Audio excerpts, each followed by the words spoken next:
Imagine having a direct line right into the boardrooms of the world's financial giants, hearing not just the numbers, but the actual strategic conversations, the ones shaping the global economy. Yeah, that's exactly what we're going to try and do today. In this deep dive, we're cracking open the latest earnings call and the official results release from Morgan Stanley.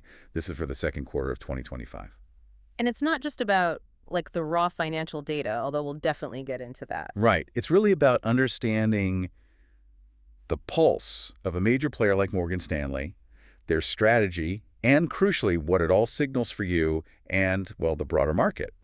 Our mission really is to take these pretty dense sources and just distill the most important nuggets, give you a clear, comprehensive, hopefully engaging understanding. So you walk away feeling well-informed, maybe with a few aha moments about the why behind those big numbers. Exactly. A shortcut to getting up to speed. Okay, so let's dive in. The headline numbers for Q2 2025, where do we start? Well, the big ones were net revenues of $16.8 billion. Right. And earnings per share, EPS, came in at $2.13. And that return on tangible common equity, the ROTCE, which is always such a key metric.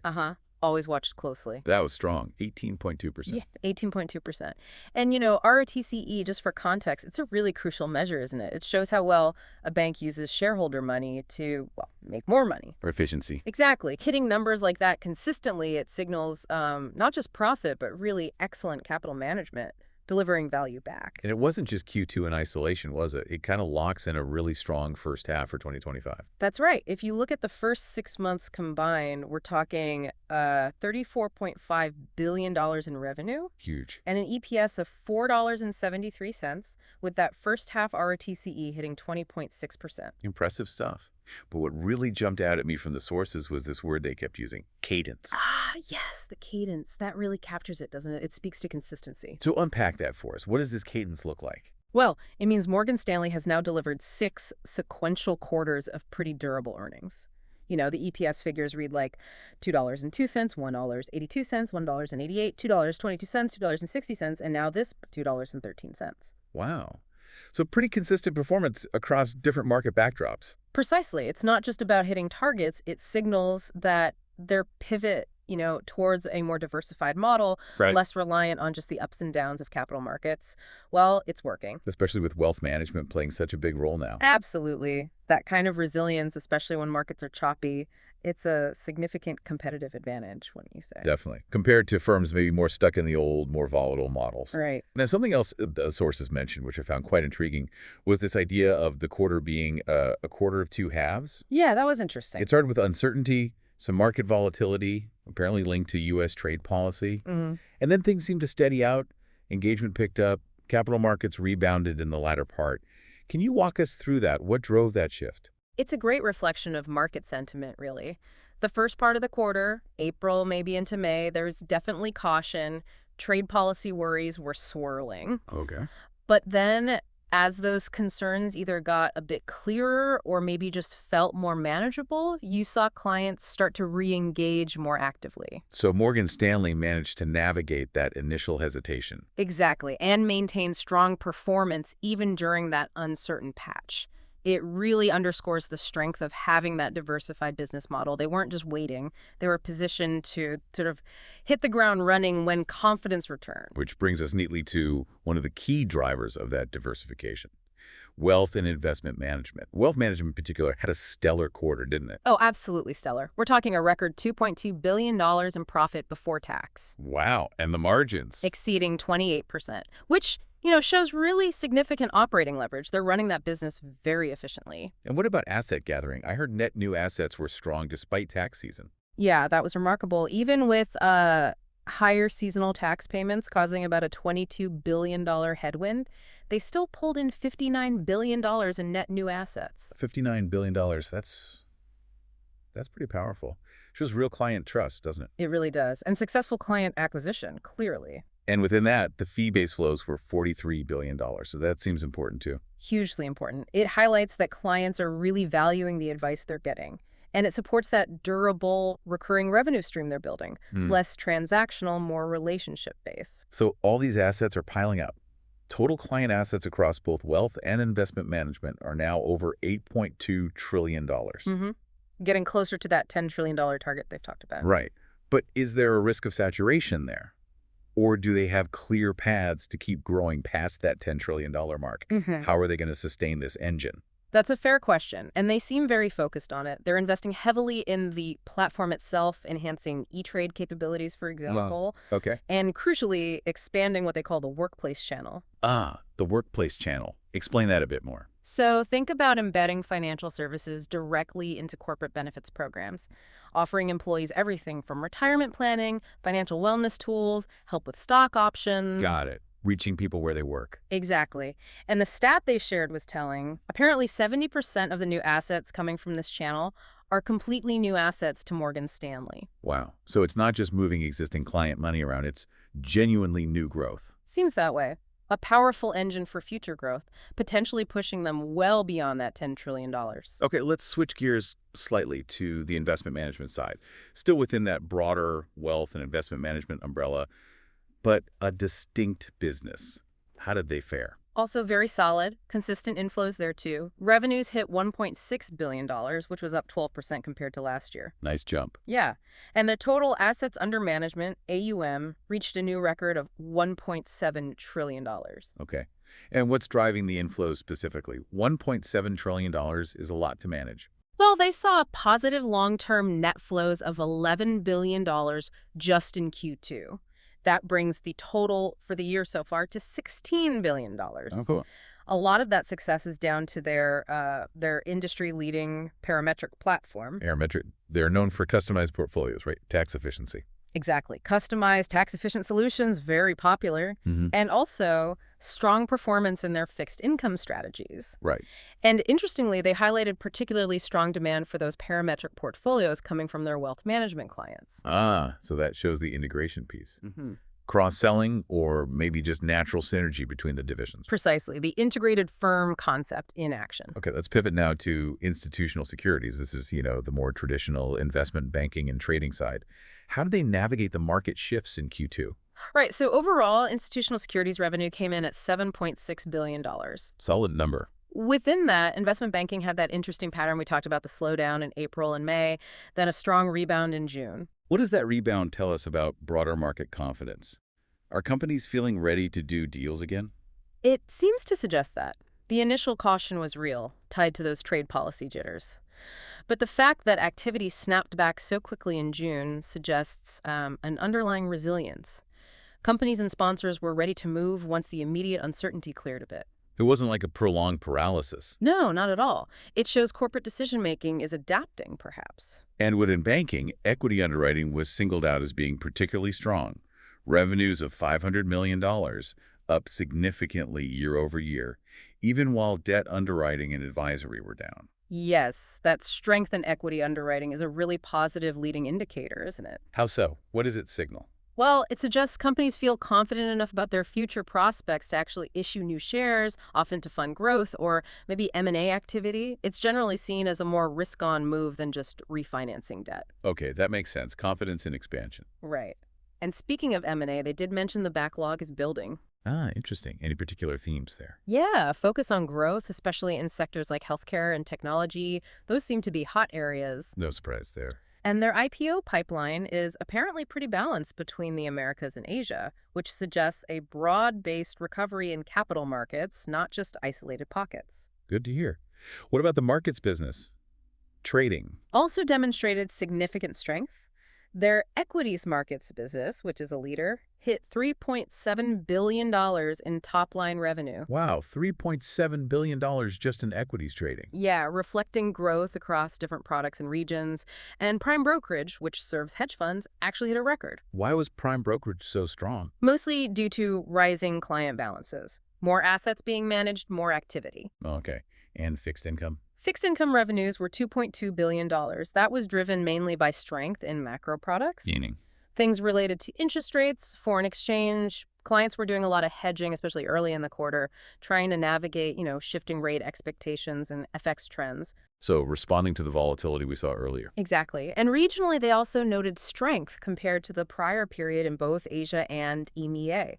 So good global performance. That really speaks to their global reach, being able to capture activity wherever it's happening. Definitely. Okay, so strong performance across the board, really, navigating different conditions. Let's talk about how they're managing their own financial foundation, capital, regulation, that side of things. Right. A key point here is their capital position. Their CET1 ratio, that's Common Equity Tier 1, is at 15%. Which is good. How does that compare? It's very good. It's over 200 basis points, so more than 2 percentage points above their forward capital requirement. Okay, so they have a significant buffer. What does that allow them to do?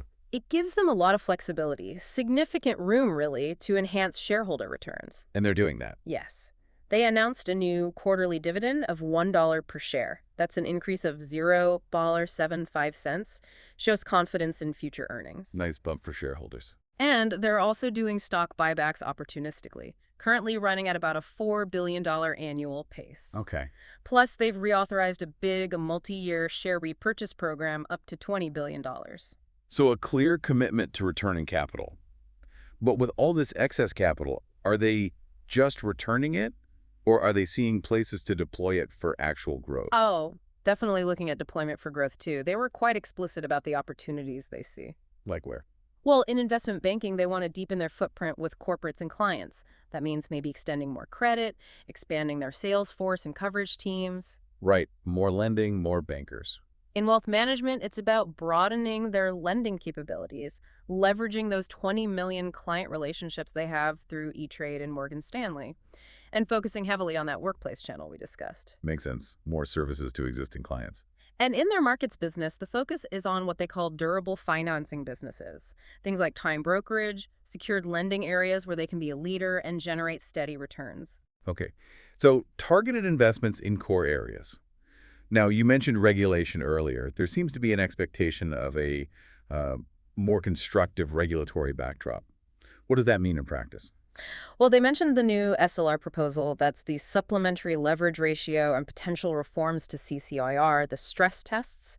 It suggests regulators might be reevaluating the overall capital framework for big banks. Oh, and the implication. The implication could be significant. It might mean large banks like Morgan Stanley could have more capacity or perhaps face fewer constraints in certain lending activity. Activities that may be shifted elsewhere in recent years. Exactly, potentially allowing them to regain some market share, particularly in corporate lending, maybe from the private credit funds that have grown so much. It could be a releveling of the playing field.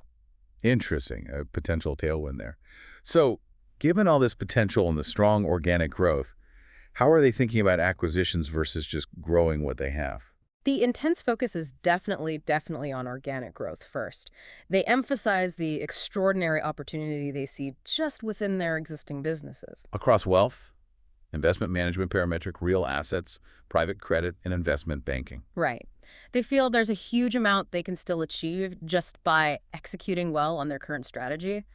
So, no, probably no wild shopping sprees. Sticking to their knitting, as they say. Pretty much. But they did acknowledge they are looking at inorganic opportunities, tuck-ins, they called them. Small additions. Likely, yes. But the bar is, in their words, super high. What's the criteria then? Any deal has to fit squarely within their core strategy raise, manage, allocate capital for clients. And ideally, be near the bullseye strategically. Something that clearly grows the core, adds operating leverage, and doesn't become a distraction. Okay.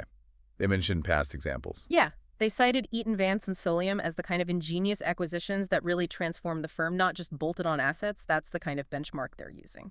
High bar indeed. Got it. So, very disciplined approach to M&A.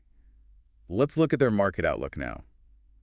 Generally constructive, it sounds like. Yes, they remain constructive. Seeing healthy investment banking pipelines, resilient markets overall. But one observation really stood out to me. The idea that boardrooms seem more accepting of ongoing uncertainty. That sounds counterintuitive. It does a bit, doesn't it? But it's a fascinating insight into the current corporate mindset, perhaps. What does it mean for how clients are behaving? It means instead of just freezing up when things are uncertain, clients are actually turning more to firms like Morgan Stanley for advice on how to navigate the volatility. So uncertainty drives engagement, not paralysis. Increasingly, yes. This acceptance seems to be leading to a pickup in strategic activity. They mentioned strong sponsors and corporates showing real interest on the buy side again.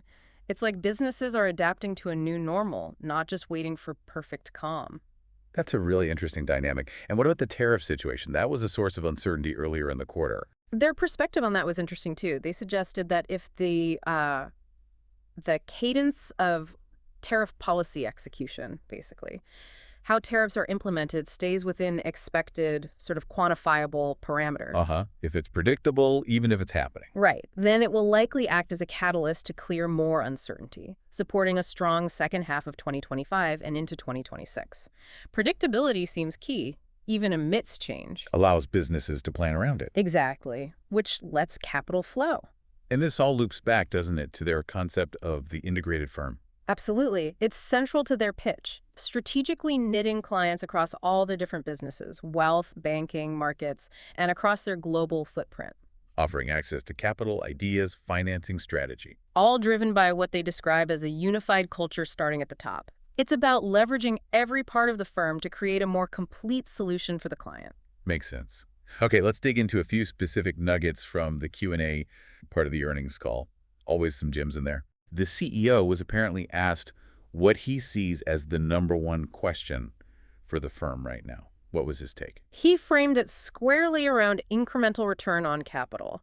Given how much excess capital they're generating, the key question is, how do you deploy that most effectively to maximize shareholder value? So not just making money, but making money work harder. Precisely. It underscores that relentless focus on efficient capital allocation. Okay. And digging into wealth management specifics, lending and deposits. Yeah, some interesting details there. Yeah. Bank lending balances actually increased sequentially, reaching $169 billion.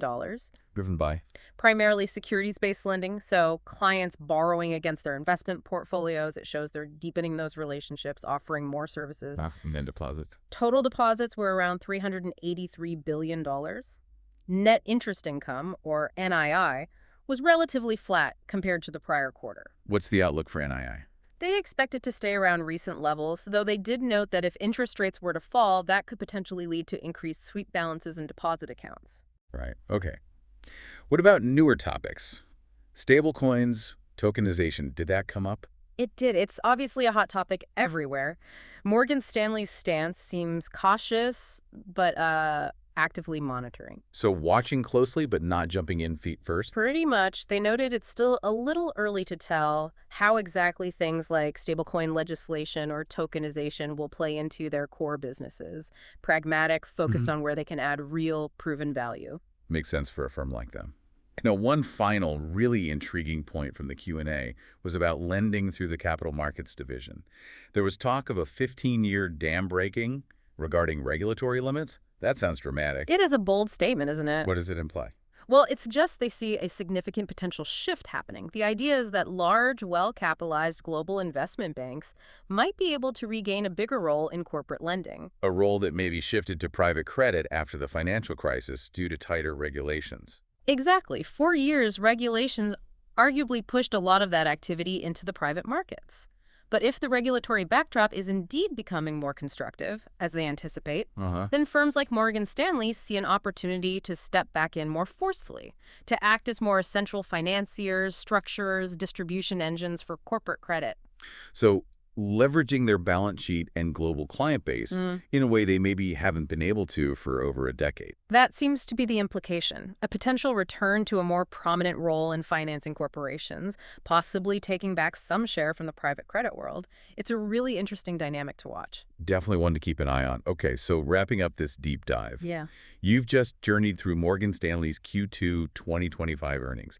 We've seen their robust financial health. Yeah, their strategic focus on core growth areas like wealth management and investment banking. And how they're skillfully navigating, a pretty complex and evolving regulatory and market landscape. We've really seen how that integrated firm approach, coupled with disciplined capital deployment, is designed to generate those durable returns we talked about, and how they're adapting alongside their clients in this environment of, persistent uncertainty. It's a fascinating look inside one of the financial world's true heavyweights. A real masterclass in strategic execution in many ways. So here's a final thought for you to consider. As financial giants like Morgan Stanley continue to deploy their growing capital strategically, and as that regulatory environment potentially shifts, what new opportunities, or maybe even new competitive landscapes, might emerge? For businesses, sure, but also for individual investors in the years ahead. Yeah, and how might the trends we discussed, like boardrooms getting more comfortable with uncertainty or that strategic integration of services, how might those impact your own financial planning or maybe your business strategy? What stands out to you as the most significant takeaway from our deep dive today? Something to mull over.